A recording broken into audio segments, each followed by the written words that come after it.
ও দাদা, কি বিক্রি করছো কি তুমি? ডাব বিক্রি করছো? তা তোমার ডাব কি মিষ্টি হবে? পরাণ ঝুরিয়ে যাবে তোমার ডাব খেলে।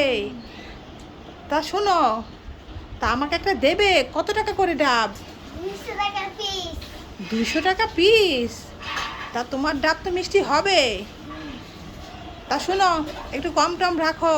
দেখো বাইরে কি রোদ পড়েছে। তা আমাকে একটা ডাব দাও, খেয়ে পরানটা একটু শান্তি করি। তা পাইপ তো দেবে, তো পাইপ না দিলে খাবো কি দিয়ে? পাইপ তো দিতেই হবে।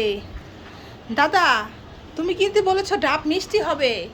শুনো, আর যদি মিষ্টি না হয় তোমার ডাব কিন্তু আমি খাবো না গো, বুঝে এই কিন্তু বলে দিলাম। দাদা,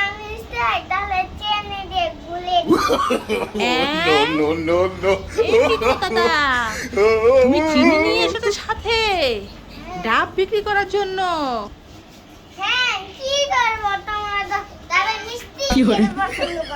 ও, তাই তুমি ডাবের চিনি দিয়ে গুলে দেবে মিষ্টি না হলে? দাদা, তোমাকে বুদ্ধিটা কে দিল গো, বলো তো দেখি। দাদি দিয়েছে। তোমার দাদি দিয়েছে এই বুদ্ধিটা?